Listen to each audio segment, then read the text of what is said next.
I feel like everyone is upgrading to the Ricoh GR IV. I didn't. I actually bought the GR3 right before the GR4 came out. And I knew this because it was all over the internet that the GR4 was about to come out, and I didn't care. And I will explain why in a second, but making this decision taught me much more than just photography. Because sometimes it's not just about having the newest gear, it's about having the right gear for you to be able to take it every single day. The chasing gear trap.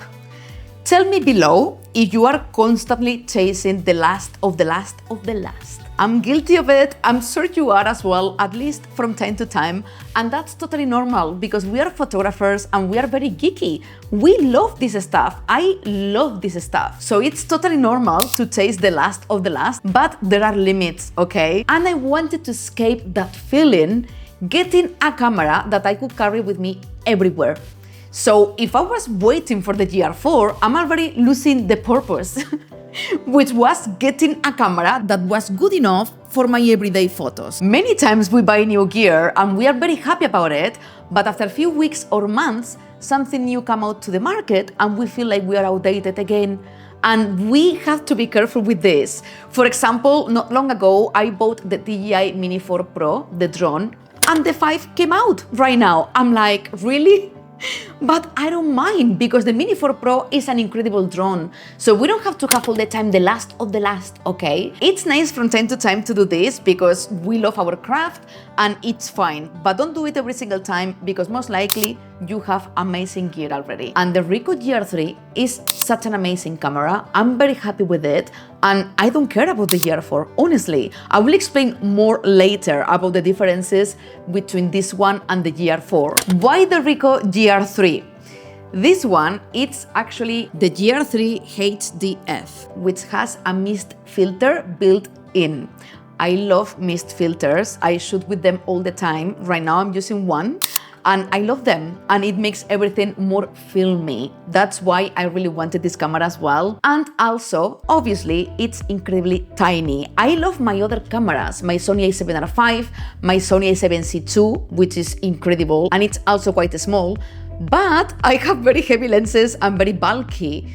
So many times I don't carry camera gear with me and I miss out on incredible moments. With this, it's a no-brainer. This summer, I visited my family and friends in Spain and London and I took the Ricoh GR III with me every single day. And I took photos that I wouldn't have taken if I would rely on my other cameras because I know how I am and unless I'm going to take proper photos, I'm lazy to take the camera with me. And this happens to all of us. So I'm very happy with the photos I captured with my friends, with my family, and even when I was going on beach walks by myself around the north coast of Spain. So thanks to this camera, I'm shooting much more than before, and you can use it for everything. Landscape photography, street photography, portrait photography, you can use it for everything, but obviously it's very limited. And trust me, it was very challenging because I'm always shooting with different lenses. But this one is a 28mm fixed lens. So you really have to be creative and move around a lot. It's a completely different experience and I'm in love with this tiny camera. Ricoh GR III versus GR4. I'm going to be very honest with you.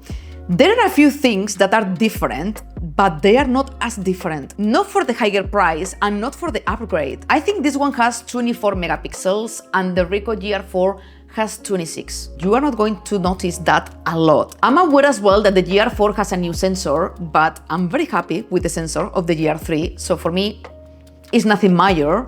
And then there is IBIS in the GR4. It's much better than this one. But to be honest, I'm not very bothered about the IBIS for photography.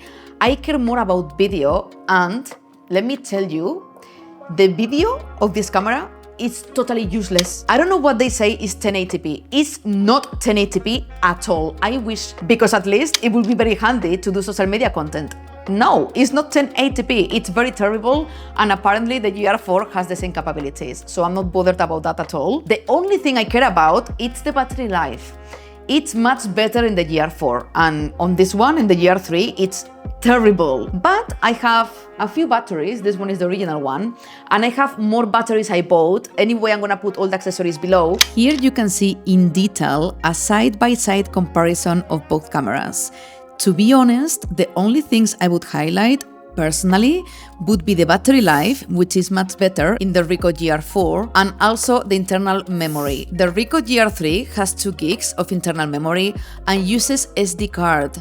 The memory in the Ricoh GR4 is 53 gigs internal, which is quite good in case you forget your cards, because it happens to all of us, and it uses micro SD cards, no SD cards. Then you have the IBIS, which is much better than the Ricoh GR3, and also the autofocus. They say they improved it, because to be honest, it's not very good with autofocus, the Ricoh GR3, and the engine, the processor. It uses Engine 7 plus accelerator unit in the GR4. For me, it's a no-brainer. The Ricoh GR3, it's good enough for what you want it for. It has an incredible quality, it's very tiny, you can take it with you everywhere, and you don't need to have the last one, okay? In this situation, it's good to escape the trap of the newest gear. So I couldn't recommend this camera enough. Since I have it, I'm shooting much more and I take it with me everywhere. I also have to mention that all these photos were shot in RAW. I used mostly my Bali film Lightroom preset, and you're going to have it below, and I created a new one for my Ricoh photos, which is called Ricoh Journal, and it contains 3 presets. A bright one for those contrasty photos, a muted one to make the photos more moody, and a faded one to make them look more editorial.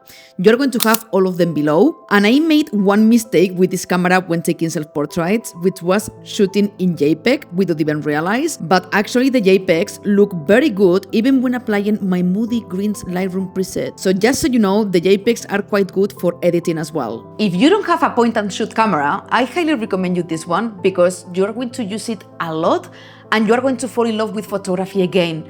It's good as a photographer, even if we are professionals, to rely on limited options, because you're going to train your eye a lot, you're going to be able to be super versatile, you're going to be limited to a 28mm. So the limitations are very good for us. Rather than having all the gear in the world, all the lenses in the world, it's good to have limitations, and it's good to be able to have a camera for everyday moments that you wouldn't have taken with bigger gear.